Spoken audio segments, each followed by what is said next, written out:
Hello, everybody. Thank you so much for joining me today. I have a very amazing guest today, and we're going to have a very interesting conversation. So I'm very glad you are here with us. I'm going to read out a short introduction.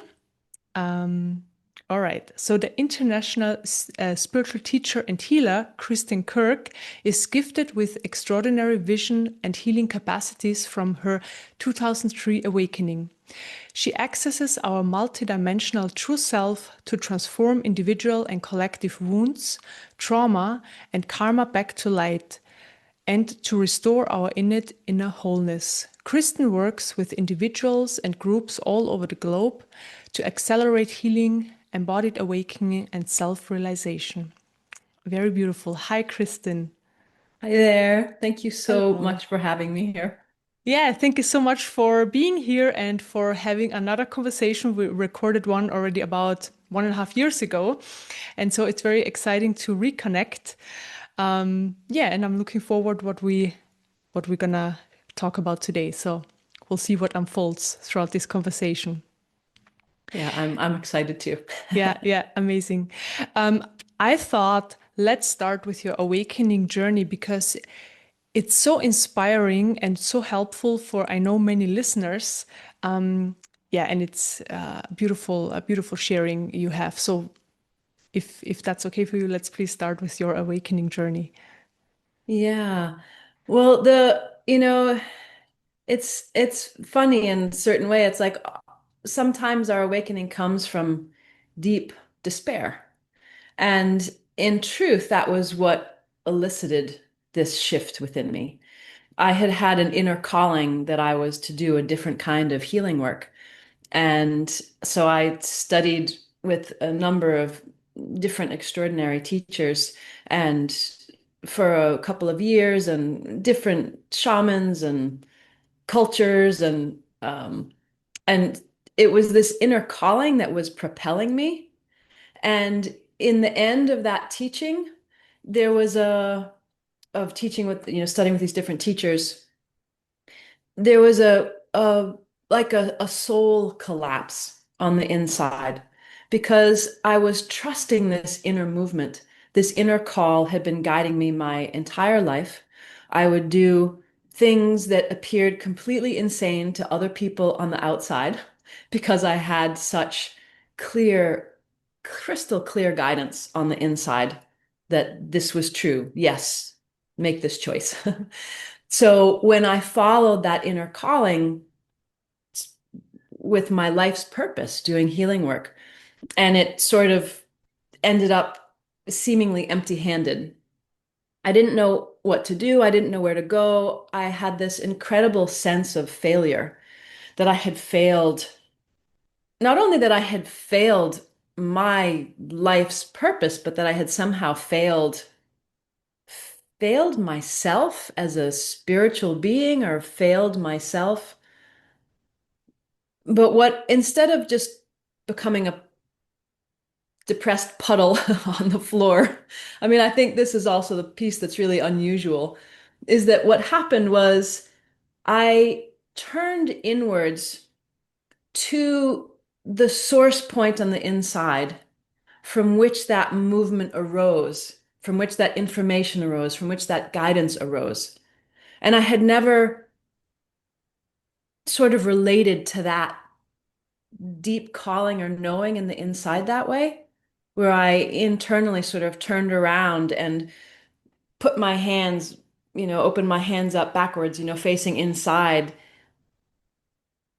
saying to the calling, you know, that if you want this, if you divine source being, if you, that which is calling this within me, if you want this to happen in the world, you're going to have to do it. I can't. I give up. And it was the most profound surrendering that had ever happened. And so that was one of the major components. Um, there was also, in terms of the awakening, there were a couple of others. Another one was that I was doing an experiment in meditation, and it was around this whole time because it was all related, where I realized that that voice that I was listening to, that, where I would get the information to like, yeah, go make that crazy choice, you know, go swim in the ocean when there's massive waves and people think you're gonna die. It's like, yeah, I'm guided to go into that. And I'll just add to that. Part of what happened was I was every step of the way, I was told, paddle now, stop, pause, take a breath, go underneath, take a breath, come back up, hold, stick your hands underneath in the sand, underneath while the waves are crashing over. And part of what I learned in that was um, Wow. that, yeah, was then the person on the shore that I was with thought I was going to die. I didn't know that. I was actually having an extraordinary time, like in these massive waves. And and then at the end, my guides said, okay, come up now, turn around, paddle now, paddle fast, go. And it was all fine. I didn't feel fear at all in it. But when I was under the ocean with my hands in the sand, what came forward is sometimes the safest place is not where you think it is. Mhm. So here I am under the ocean, holding my breath, digging my hands into the sand with these huge waves crashing over. And it was like, that's the safest place. Yeah. Like, okay, Wow. I'm down here, and then they're like, okay, come up now, get a breath, like go paddle. So I'm obviously in enough health and shape to do something like that, right? I mean, it wasn't insane because of the deep clarity and guidance. But that's what I mean, Mhm. right? Like things like that, that's just so crystal clear that one can do that. So what I realized, so if we, come back to this moment of realizing that I trusted that voice, what I believed was I trusted that voice with my life. And um, there was a recognition around this time where I had tried to find the work, the healing work, and it didn't happen, that I had that voice in the kind of metaphorically in the back seat of the car. That at the time I would listen to the voice and decide whether I was going to do that or not. And the story I shared about the waves is actually further in the future from this backseat driver thing that I'm talking about. So it was a deeper level of surrendering when I came into that. Um, so in this realization that I had that voice in the back seat and that I would decide, like my mind would decide, my sense of personhood would decide. I realized that I was being a hypocrite and that if I really truly trusted that voice with my life, then why was it relegated to the back seat and why wasn't I having it drive? So part of the initial experiment that happened was that I invited that small voice in the back to actually hop in the front. And um, there are three components that converged that elicited my awakening. The first one is the collapse that I mentioned, of collapsing back on the inside, saying, if you want this to happen, you're going to have to do it. The second one was this experiment of letting that voice come into the front seat. And the third component is that when I invited that voice to come from the back seat to the front seat, I was filled with fear. And there were three fears: that I would lose control of my life, that I would have no control, and that I would be irrevocably bad. Mhm. So part of what all converged was all three of these all of these components, and that I knew I couldn't fully let that voice in the back seat drive unless I tended to the fears. So it took a little while, but I finally came into the acceptance that what was most important to me, protecting my fears or knowing the truth. And I chose the truth. And so I invited that voice to fully take the driver's seat. And I accepted that there was a potential that I would completely lose control of my life.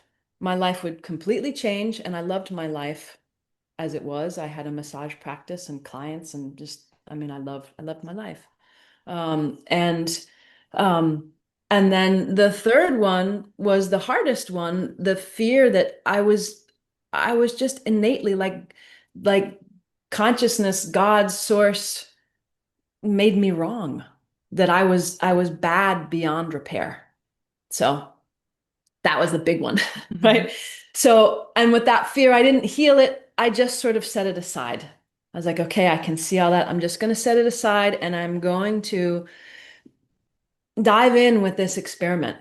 And so all of those converge, the profound acceptance of those three potential fears being true, inviting that quiet voice in the back to come forward and take the driver's seat, and a total surrendering of my life's purpose back to from whence that purpose was arising from, with this sense of failure. Um, so there were a lot of things that came together that created this really, really deep sense of surrender. And I set all that kind of in motion as an experiment. I didn't know what was going to happen if I surrendered my life purpose. I thought I was supposed to do it. I thought that was my job. I thought that was my job.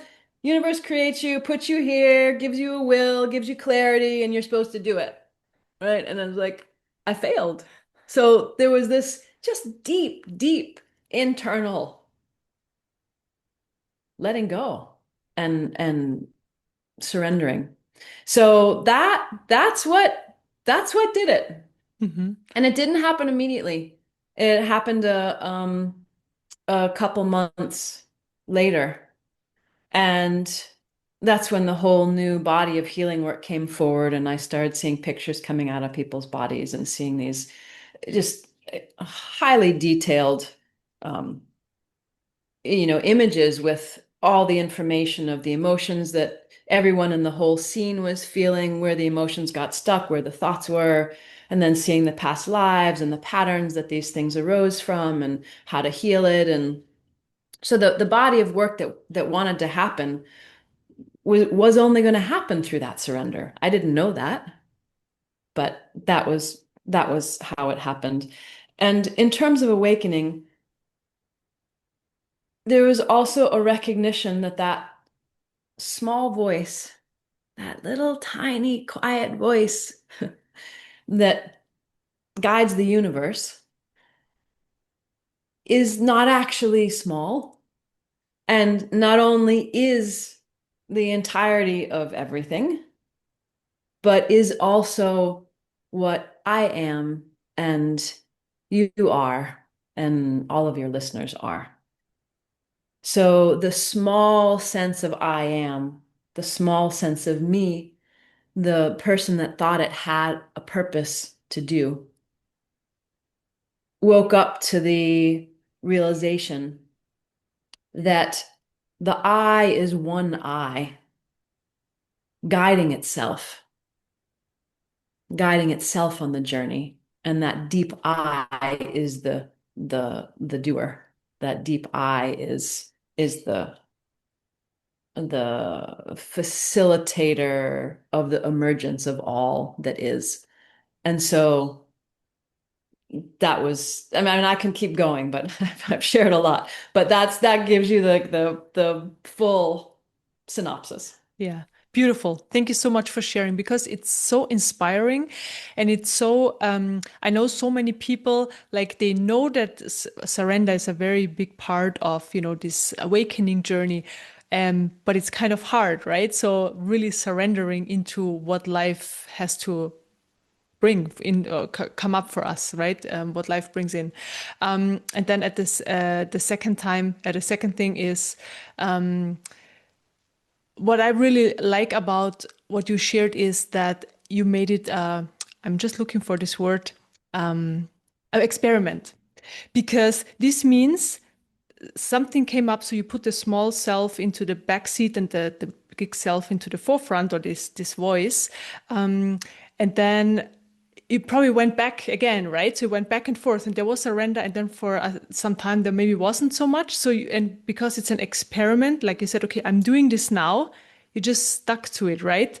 It's really like you had this plan, I'm gonna do this, and then this was like probably a practice you did, right, or something like that. Because what I want to go bring forward is that you stuck to your plan, you stuck to this experiment, and this is just so important.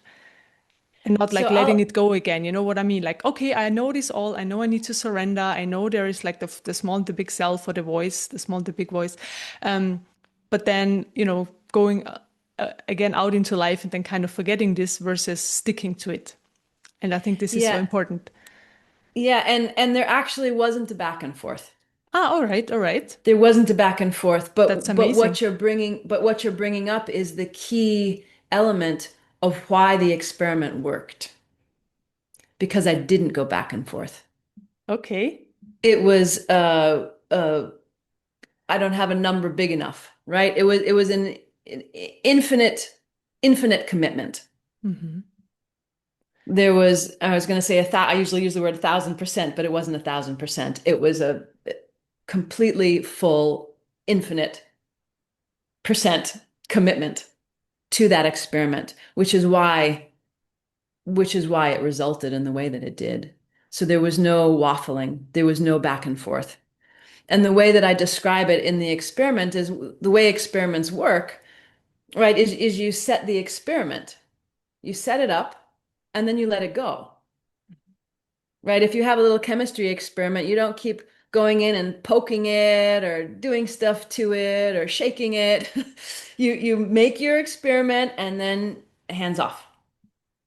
And so in that internal experiment, that was exactly what it was. Like setting those fears aside, it was a complete and total, okay, I am willing to be irrevocably bad in the eyes of God, goddess, source.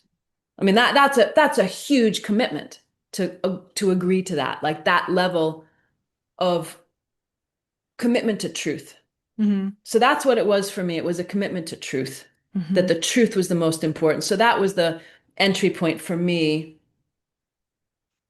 of why I could make that commitment, that I was more interested in truth than my fears or my purpose or anything. Mm-hmm.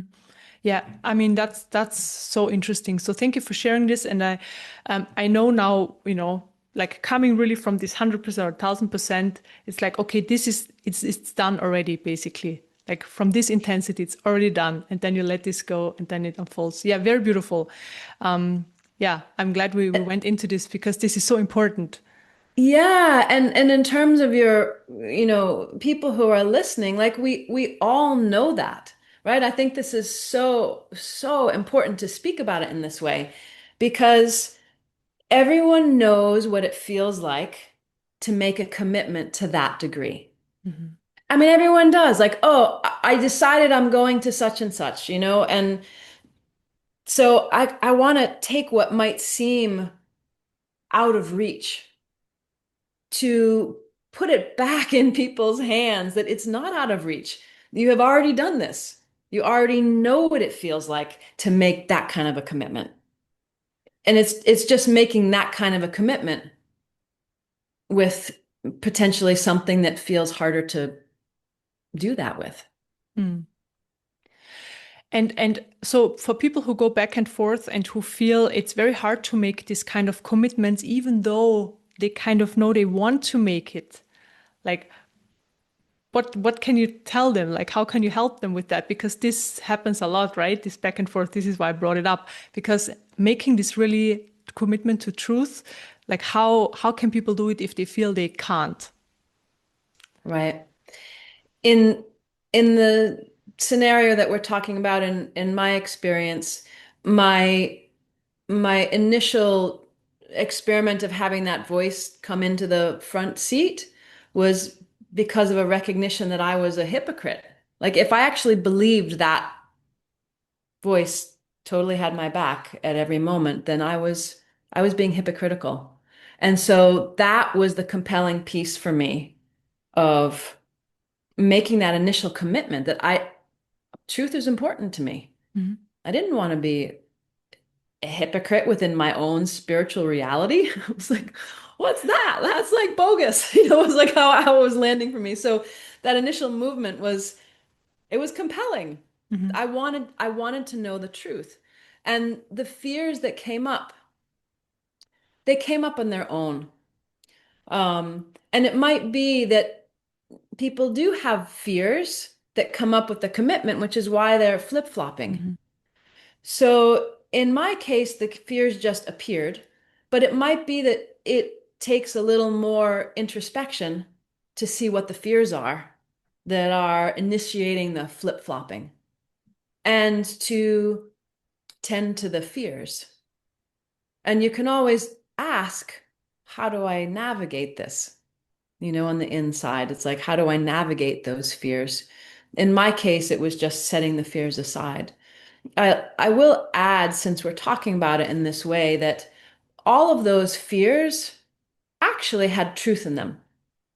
And um, so our fears have a fraction of truth, which is why the fears are compelling and will kind of grab us. But often fears have a limited perspective. And then the whole rest of the perspective is something else that we can't see because we're, the fear has us gripped. So and again, I'll offer this just to help alleviate people's own fears that come up.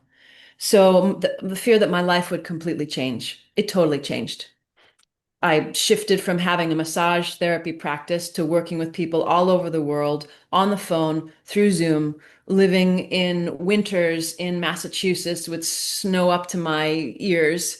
And now I'm in Hawaii swimming in the ocean. Okay, so I loved my life before. I still love my life. Yeah. So change is not bad. And did I lose control? I totally lost control. I had no control over that shift. I had no control over the images coming. I had no control over the healing work coming. The sense of myself that thought it had control over the car was happy to let go of the wheel because the deeper truth drives so much better. Mhm. And the feeling of the being irrevocably bad, and this is the one that might somehow relate more to people's own experience, is that all those huge feelings were related to just past experiences that hadn't actually been healed yet. So the feeling of being irrevocably bad is a feeling from a lifetime of being condemned, where I was told I was irrevocably bad. It wasn't true, but the imprint went in. And so many of the things that makes me want to cry, it's like when I feel the weight of the experiences we've had through this life and through other lives, the weight of the imprint of those experiences, it can be so hard to see through it. So that's where the percentage, there's a percentage of that fear that's true. That experience was something that was experienced. But when we open to the larger truth, it can just dissolve because those things are in the past and they're not ultimately true. And so each person finding their own way is going to need to find what it is on the inside, find or be given, right? Just open and receive what it is that creates the pathway to reach to the other side through that fear where all the good stuff is. And so accepting the feeling is often one of the first steps. So my willingness to be that bad is what allowed the awakening to happen. And then I went through a number of years of just seeing past life after past life after past life that would make anybody feel really bad. Like, of course I felt that way, you Yeah. know? So it's like honoring the resistance that people have, honoring the fear, honoring the challenges, and that those challenges are actually, I'll use the words like wrapping paper. they're the wrapping paper for the gift on the inside. So if we can shift our relationship to the resistance or the fear and realize, oh, wait a minute, no, there's something precious. There's something precious in there for me. Then we've already changed everything. Mm. We've already changed the whole chemistry and matrix when we shift that on the inside. So that would be, yeah, that's what I would offer back with Yeah. your question. Beautiful. Very, very helpful. Thank you very much. Very, very amazing and inspiring. So, um, and then we talked about the resistance to all the possibilities that are there, right? So when the system is then open, and so let's say the awakening has happened or is happening, and we're expanding on these levels, there are suddenly so many possibilities. And then we talked about why can't we like open up to them more? It's because there is resistance, also fear, of course, but resistance is one of the main emotions or energies that are in the system. And I would love to talk about this a little bit more because it's also something that comes up in my sessions with people a lot, like resistance to life itself, like surrendering to life, and then resistance, how life is presenting itself. Because when we're open to the flow of life, it it just appears in the most aligned way possible, and then we have access to our potential. And I mean, you know that anyways. And I would love to hear this from your perspective. And yeah. Yeah, thank you so much. I want to actually name two different kinds of resistance.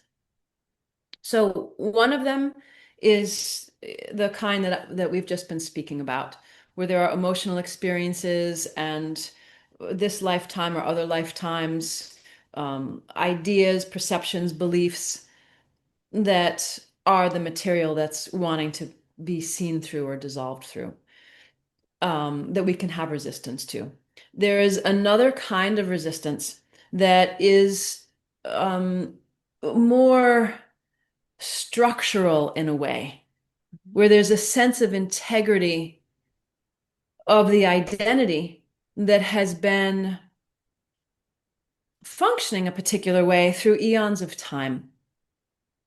So, we can use the idea of a drop of water.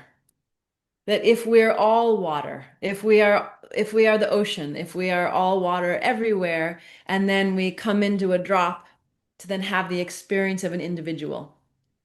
So with the car, it would be that the drop was driving and the drop decided to hop, in the back seat and let the ocean drive and then realized, oh, wait a minute, I am the ocean that made myself as a drop, Mm-hmm. right?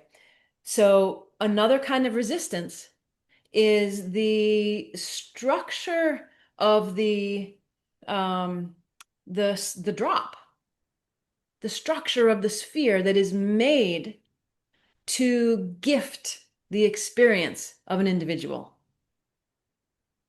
And in my experience, we have multiple, just using this metaphor, we have multiple drops, like multiple nested doll drops. Mm-hmm. So that when my identity opens up to my soul consciousness, I open up to a individual perspective that can then see all my past lives and then can see other people's past lives because I've opened to another whole drop. And then opening to even a larger dimensional body of myself, then I open up and recognize myself as a god, goddess aspect of creation, and then can see everyone else as that. And then the healing work arises from all those layers. And at each of those I want to say, shifting points from one dimensional embodiment to the next dimensional embodiment, there is a cohesive sense of identity, a cohesive sense of self.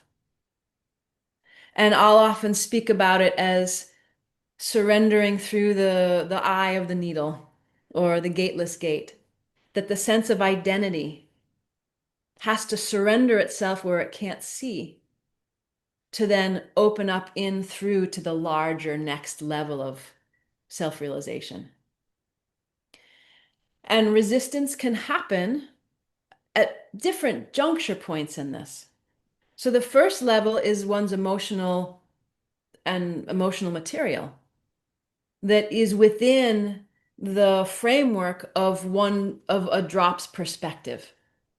So that material gets surrendered through and dissolved. And then at some point, there's an invitation and the inside, a calling, an awakening, a pull to open up through where one cannot see, right? And one opens to the next level. And so there can be resistance from the emotional material, and then there can be resistance to the surrendering of perception, where it feels like one is obliterating one's existence or dying or not existing. It's a natural place to find some resistance. Yeah. um, I just say it is safe. It's safe to surrender. And then another kind of resistance is when the structures themselves, the identity formation, the the forces of nature that are appropriately created to hold together a cohesive individual droplet, those get stretched or pressurized. So I'll give one more story. And this one took me 2 years. This took me 2 years to surrender through, where I felt like if I continued surrendering, I was going to explode. Hmm. And I ended up doing the same thing where I finally came into the acceptance of, okay, okay, if I'm going to explode, okay, I probably won't explode, but I'm going to surrender that 1,000 trillion times percent into the willingness to explode. And when I did that, my consciousness expanded into all particles of the universe. And I experienced myself as all particles of existence. So, from the limited perspective, the fear of exploding made total sense. Hmm. But it was a limited perspective. And so, in that quote unquote exploding, sure, I exploded, but not really. My body was fine. My awareness opened to a larger scale size, a larger droplet where I was the whole universe and all the particles were part of me. And from that perspective, the continuing evolution of awakening, I then recognize I am all particles and all particles are within me. And then the level of healing influence we have has just grown Hmm. because then my love and my light has influence through all particles. And this is how we're all made. So in terms of the resistance, like I said, that took me 2 years to surrender through that. And so I'm honoring the feeling that people have. Like it's just honoring everything. And then you surrender anyway. Yeah. Yeah. Oh, so Beautiful. I'm sorry, let me finish that Yeah, thought. So the so the absolutely. so the integrity, yeah, so the integrity of the structure, right? The part that was afraid of resisting the exploding is the kind of the forces of nature where identity is woven to create the integrous sense of self, right? That's its job. Its job is to hold it together so you know the difference between you and someone else Hmm. on every single dimension. When you open up on the levels of gods and goddesses, you still have to go through the whole discerning, surrendering self and other, even though it's all you, as that continual development of self realization. Hmm. So it still happens. But that when you hit that edge of the part that says, no, this is me, it still serves a purpose and it still exists, it still functions because integrity is true. We still need to know our individual unique droplet every step of the way. And that's part of the whole awakening process. But when you feel those resistances that are related to the structures, what worked for me was just noticing the sensation. And this works for emotions also, is to notice the sensation where you let the story, you set the story aside. So I set the story aside of exploding and was willing to feel the sensation, which is what allowed the expansion to continue. Hmm. Yeah. Thank you for sharing. Very beautiful.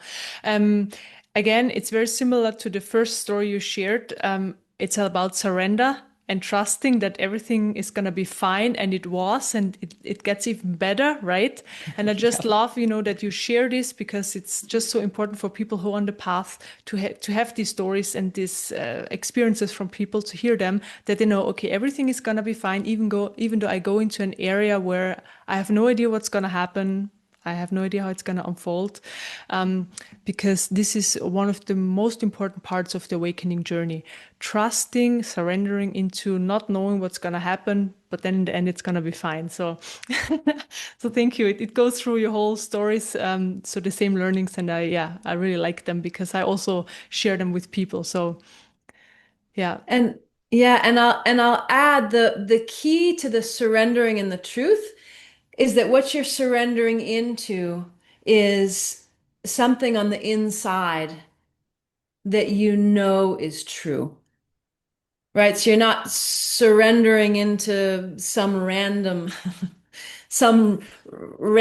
feeling that it's like um, I mean, you can surrender in through the feeling. It will ultimately bring you to the truth on the other side.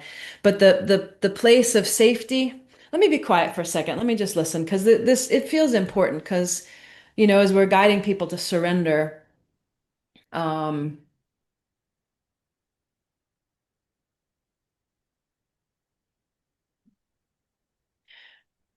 and it may be different for each person, but for me, it was that small voice and the connection to my sense of self and my sense of purpose.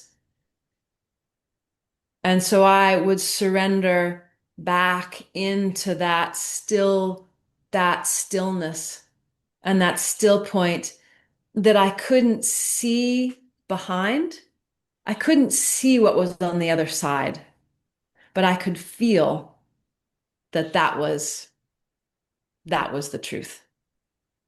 Hmm. So it's like finding that on the inside. And I kind of want to, I don't know. There's these ways. It's like it's actually true. You can surrender in through anything, right? I can surrender in through this crystal, and I'm going to surrender into crystal consciousness, and then surrender into the larger totality, and then surrender into the wholeness that we all are. I can surrender in through a feeling, and then start to see the deeper insights of where that feeling arises from, and then surrender in through the sensation of it, and then keep surrendering in, and then it opens up to a deeper healing. I guess the key thing in my surrendering is that there's inside, there's a connectedness. There still is the trust. There still is the trust and the openness and the love in the midst of the surrendering.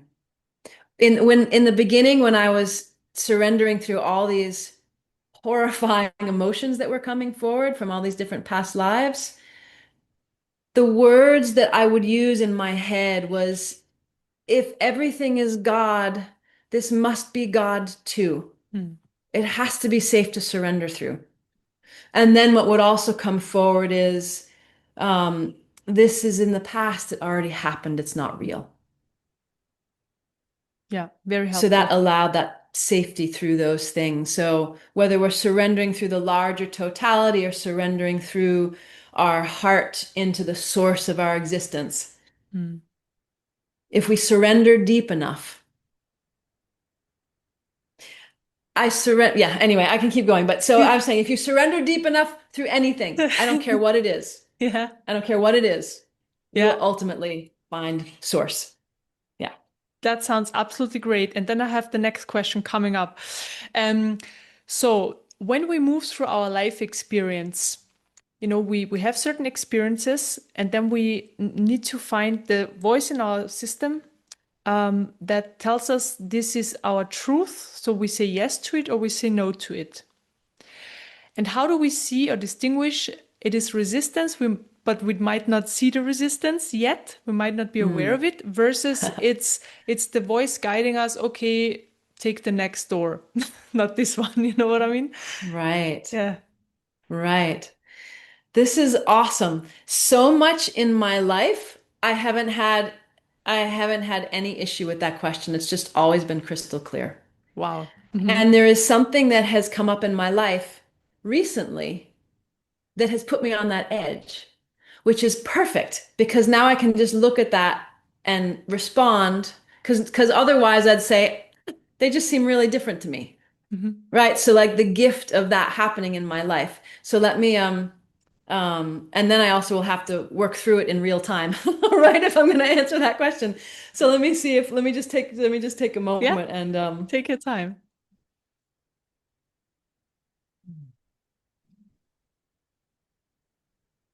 so I'll just talk it through. The first thing I'm doing is I'm dropping into my heart.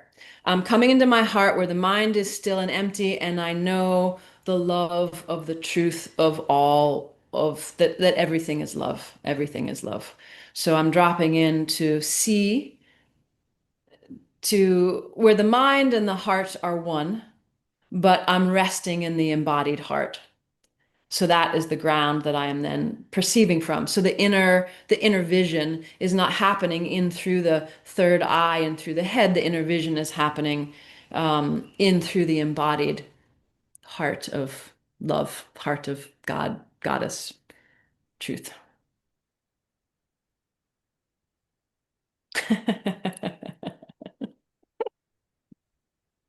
So, like I said, we're just doing this in real time because I hadn't resolved this yet. So as I'm here, right, what happens is all the fears that I have had, which have been significant. I won't go into the details of it, but um, as in many of the examples I've given, it's like, yeah, it makes sense when you're in the ocean and these huge waves are crashing and people think you're gonna die, right? It's like that feeling of like, I'm gonna die, you know? So that's where our resistance comes from. We feel like we're gonna die. It somehow has captured some part of our identity. And so this has hit a survival place that always hits that, either from story or a sense of that being real. So my laughter comes from resting in that floor, that ground of my God self heart. And all the fears, they didn't have to be answered. I didn't have to work through any of them.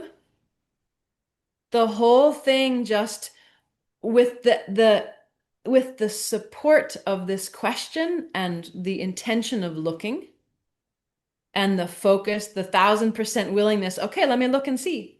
Okay, you can see there's the 1,000% commitment. I'm willing to have it be any answer. I'm willing to be wrong. I'm willing for whatever, right? That willingness.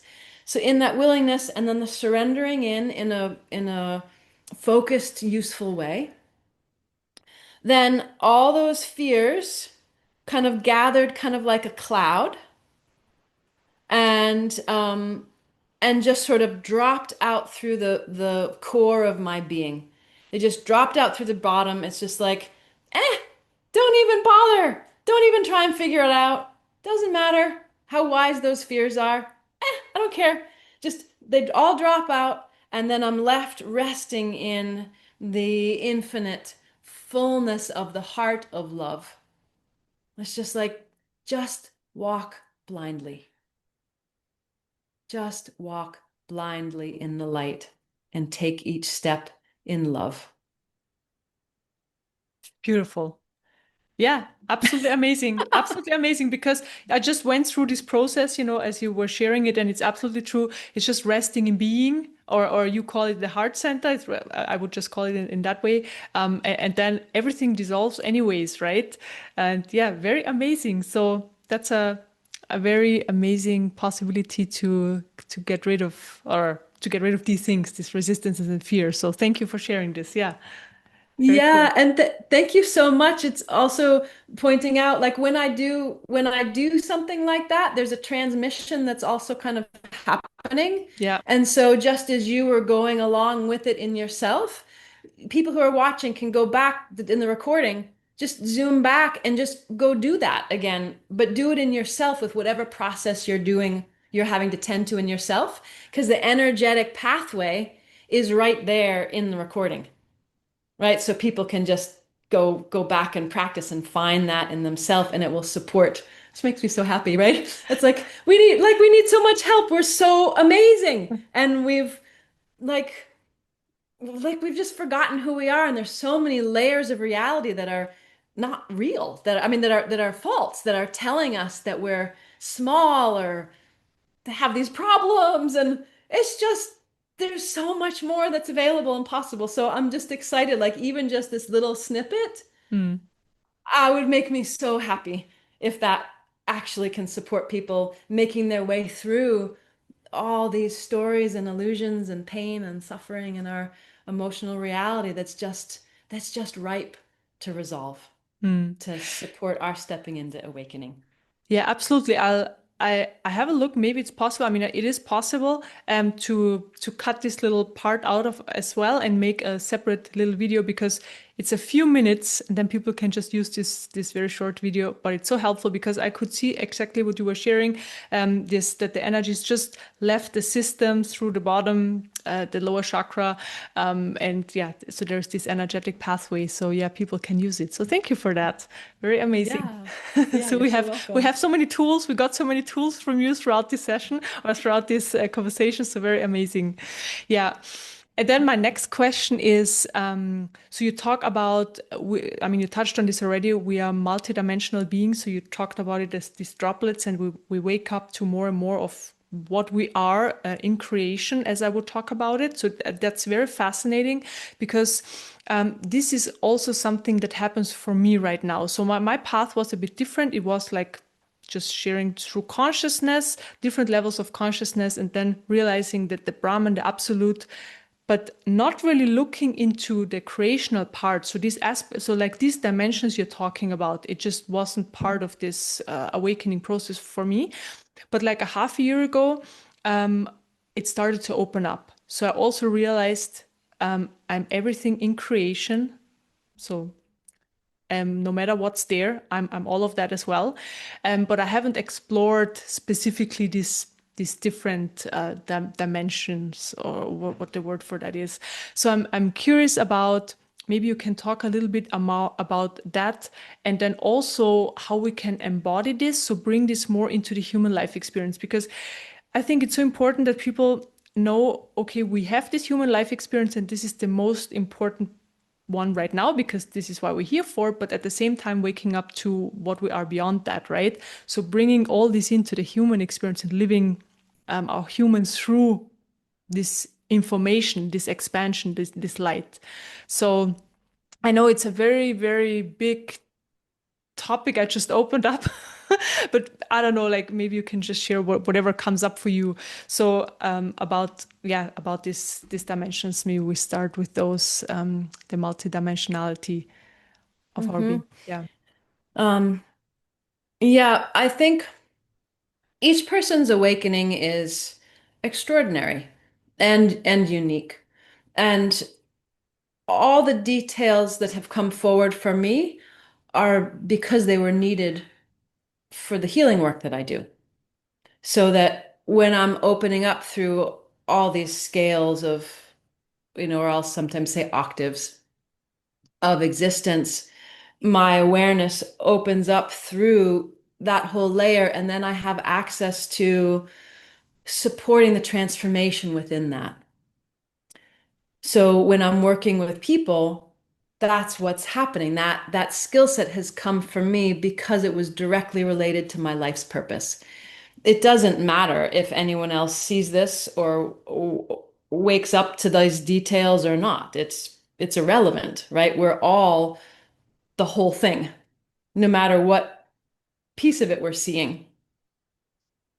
Um, I'll see things in terms of physics and chemistry and DNA and karma and light and sound and geometry, like all of our different sciences are just different windows, different perspectives, different droplets perspectives into the whole thing.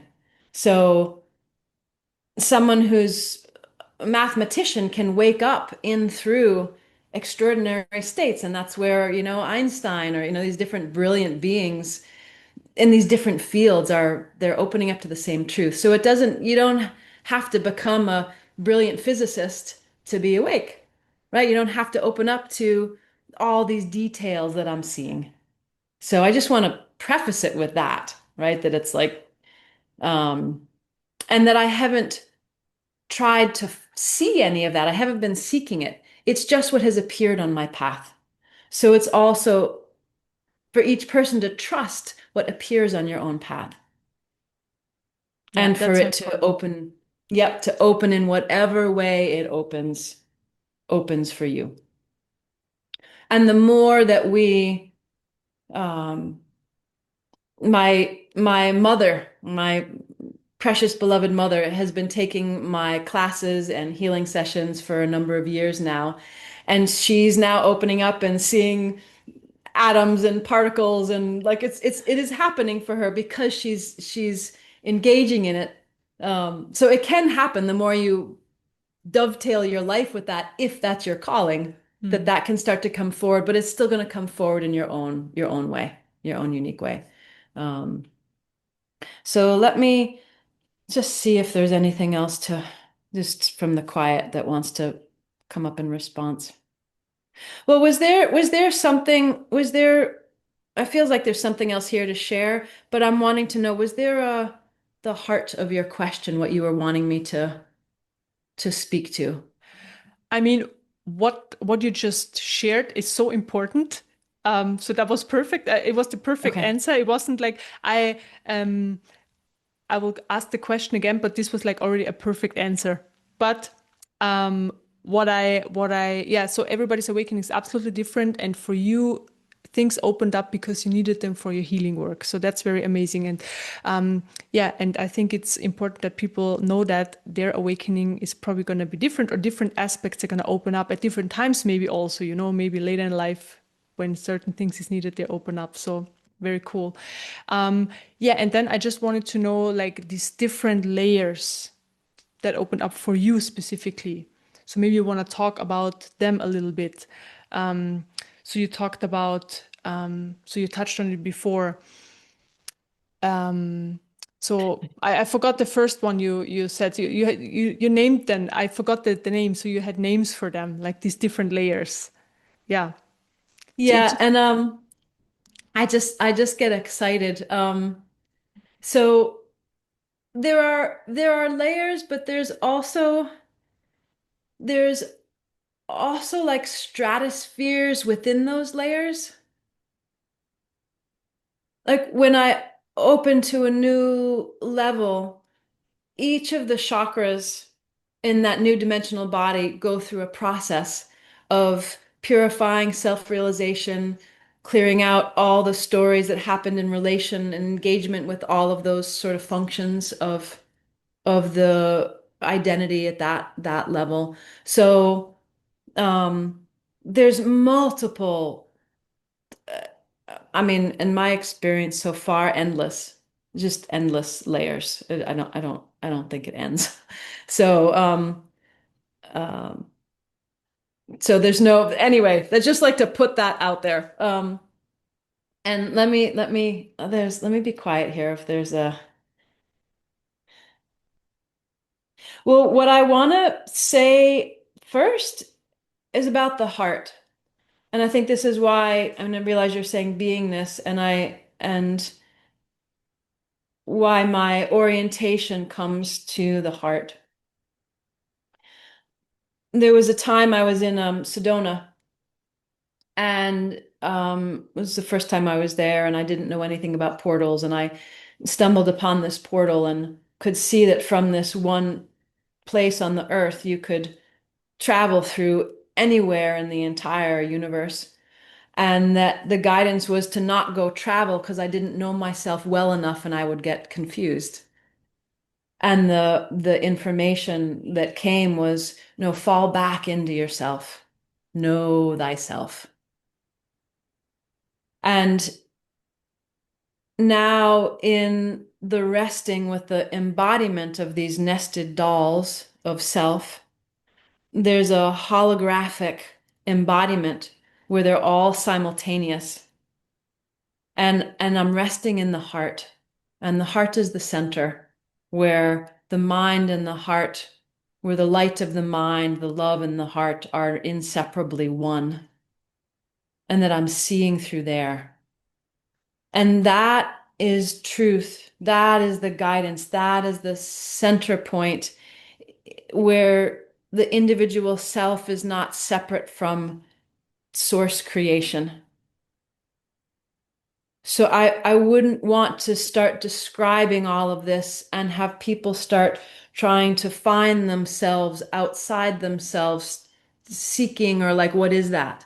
This is not like, no, no, no. It's not what I'm saying, right? That this is all on the inside. It's the inside and it's discovered through love and surrender on the inside. So that feels like the most important about all of this. And none of this has come forward from me through curiosity of exploring any of it. It's all revealed itself through surrender on the inside into that place where where any impulse of life arises from. So that feels extremely, this feels crucial to say that. Because the mind is curious and the mind wants to know. It's like, ooh, what's that?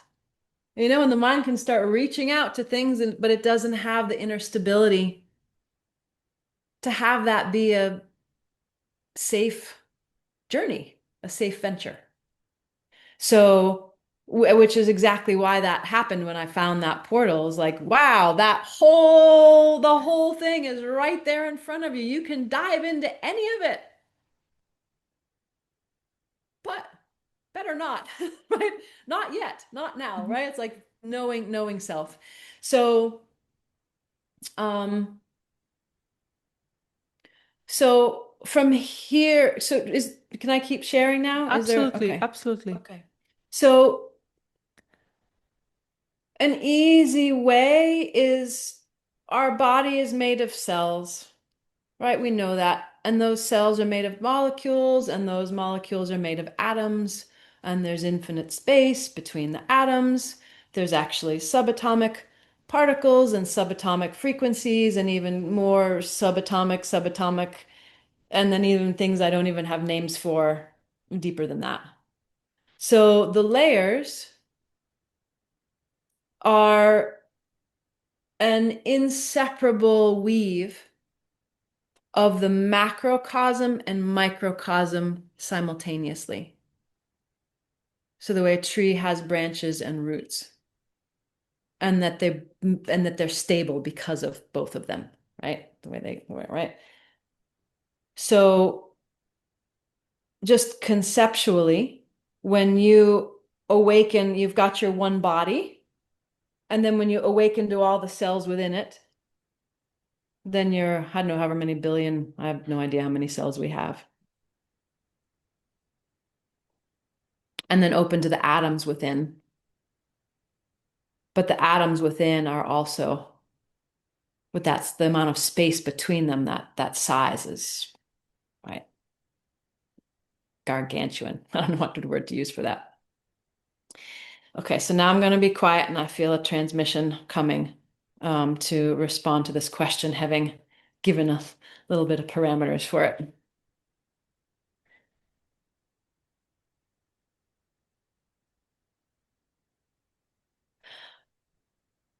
So when I open, I'm now opening. It's like traveling in through the cosmos as self, knowing the individual ground of embodiment.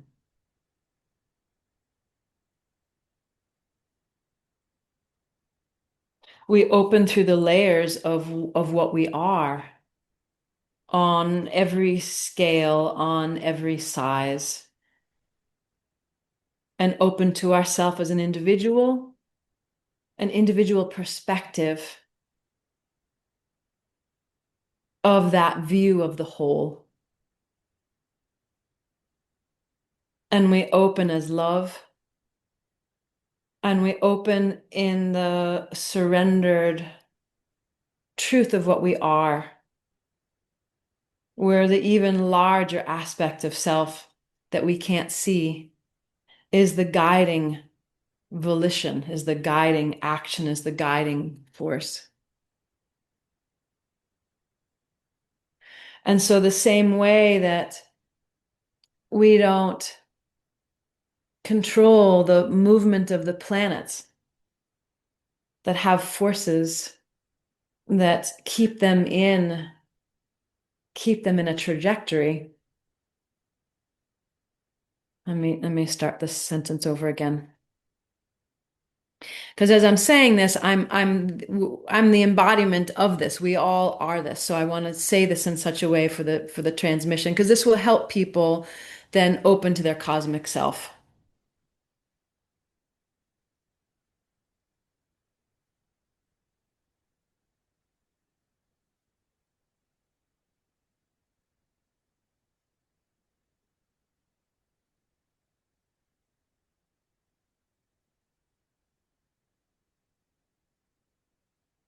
So everything is then intrinsic, and the movements within the universe and universes are the movements of your own body. And the forces that guide the spins and the spirals are the same forces that guide your life, guide the flow of the blood through your veins.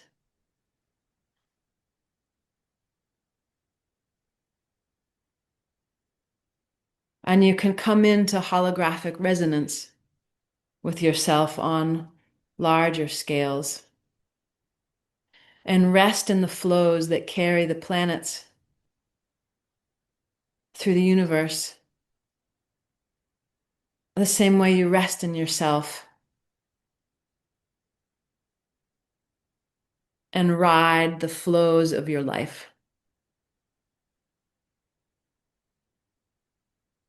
allowing yourself to spin and turn and pivot as life does.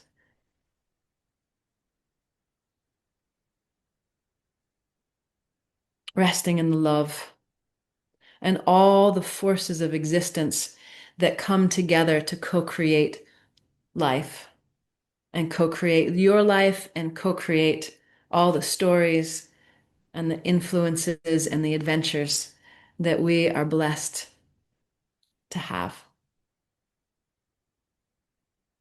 And we can experience this on the small scale of our human life and the scale of ourself and the size of planets and universes being born.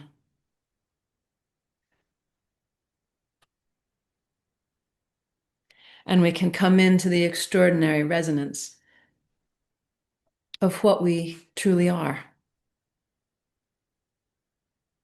and live the harmony and live the joy.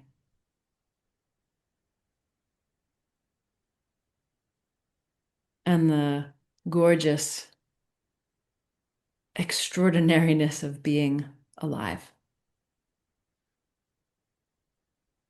And here you can feel the preciousness of your soul, the preciousness of your being.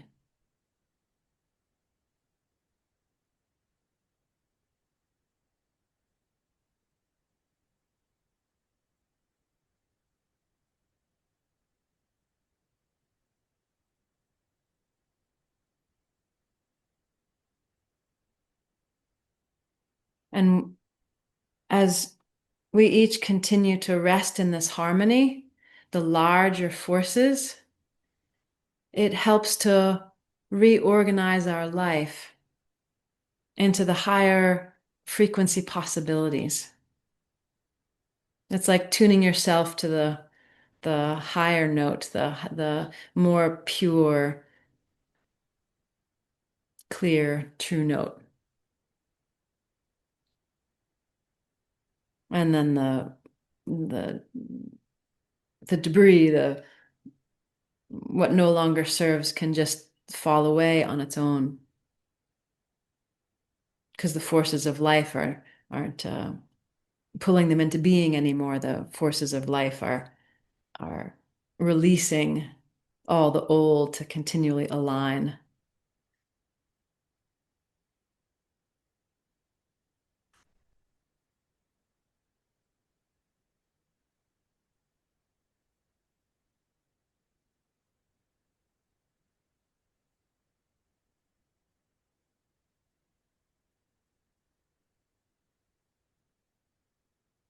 And our resistance is also just one of the forces of life. It has its role. And when we surrender through it, then the forces that have been holding something in place with the releasing and the surrender, then the forces just let go. And we come into this higher alignment of love and light.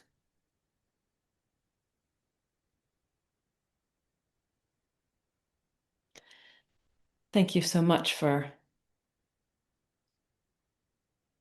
offering this space for this transmission. And I'd like to share another piece. You can still just rest in the transmission energies that are here.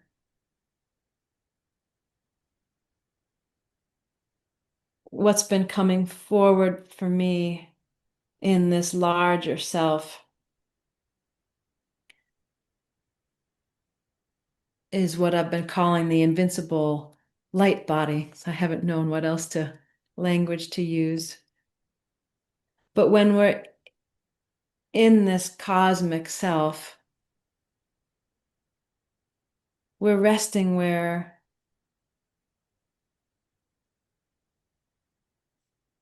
these larger forces are at play. And when we align in that light and love, then that is what guides our life and can change our trajectory. If we've been heading in one path, our whole life can just change. And we can rest in that inner knowing where we can feel the love and feel the embrace and feel the wholeness and the oneness and the inseparability of ourself with the whole thing, with all of it.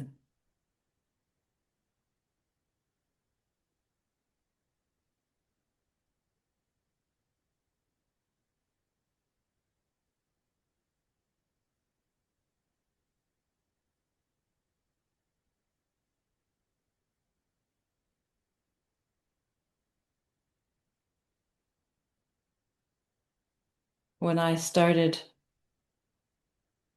awakening through these atoms and subatomic frequencies and subatomic and then layers I didn't even have names for.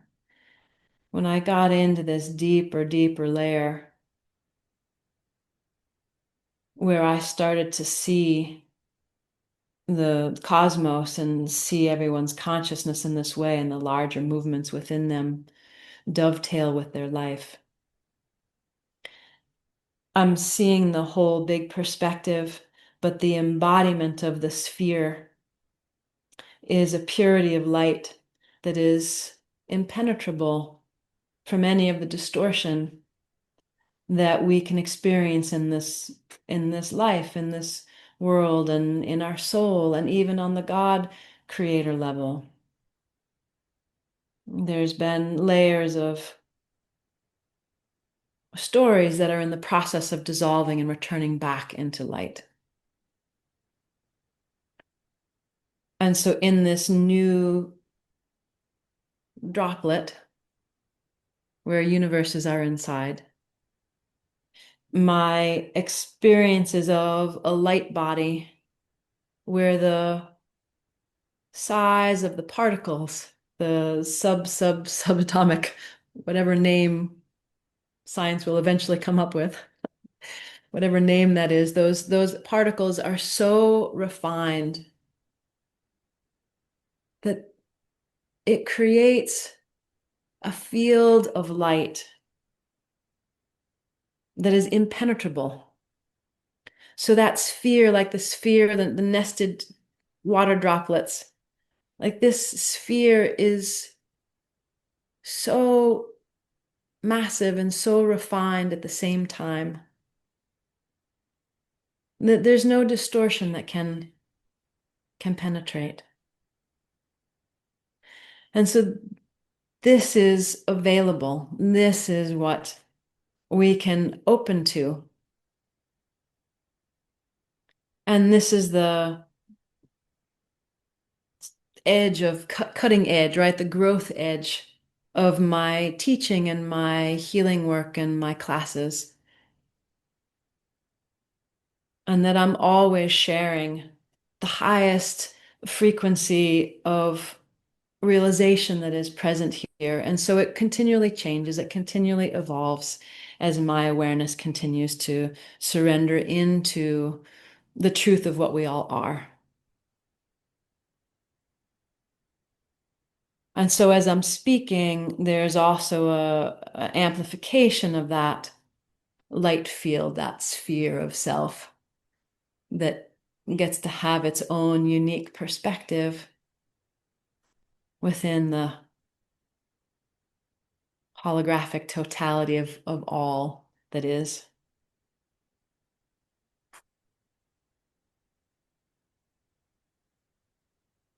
And I don't know if each person has to make their way through every level of those nested dolls to open here, or if you can just open here. It would make sense to me that you could just open here.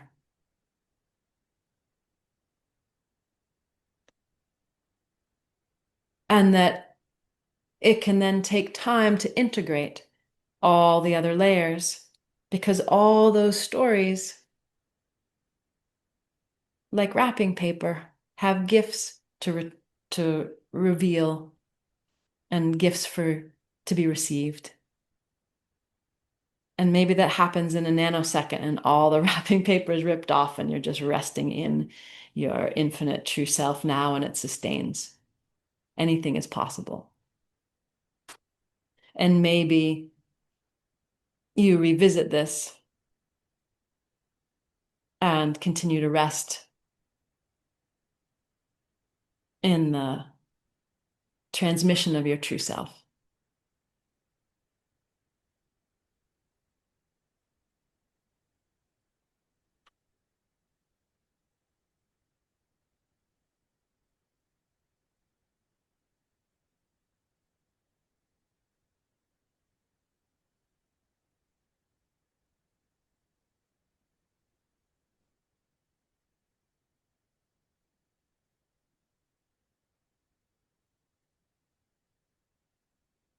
Thank you so, so much for this opportunity to share.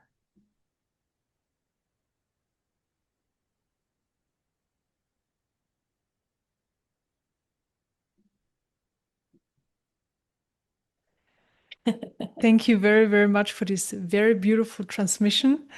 Oh my God, it feels so nice. And now I know how people feel, when you receive one. I haven't received one for so long, and it just feels so nice. Just again, surrendering into the light, allowing it to work in the system. It just feels so great. So thank you so much. I feel amazing. I'm so glad. Yeah. It's like thanking you so much for this opportunity to share. And that if people are interested in finding out more, you had invited me to just share a little bit of that at the end. And so I'd like to just allow people to stay in that deep space and know that you can come and have private sessions with me. You can take classes with me. I have memberships where you can access hundreds of healing recordings and upcoming classes to support people to integrate this more fully in their life, and a year-long program where we are learning how to do this deep healing work for ourselves and for the planet. So there are lots of ways to um, connect with me, and I'm sure that that information will be available here. So yeah, so thank you so much for having me. And there's also a link that you can offer people, which is the soulclassroom.com, where people can then put in their information, and I'll send a couple of free transmissions, and we'll actually send you some more because there's some more amazing stuff that's been happening that I would just end up sharing because I just want to share the extraordinariness of what is possible um, for us on the planet now, being these extraordinary human beings that we are. Beautiful. Thank you so, so much for sharing your information, for this beautiful transmission, for this beautiful conversation. I think if I need to find a title, it would be probably Surrender. I love it. Uh-huh. It's such an amazing topic.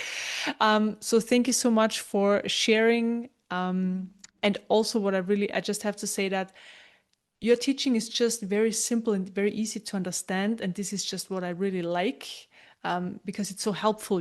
It's very practical and easy to understand. And I really appreciate that. So thank you very much. The transmission was beautiful. And thank you, everybody, for listening.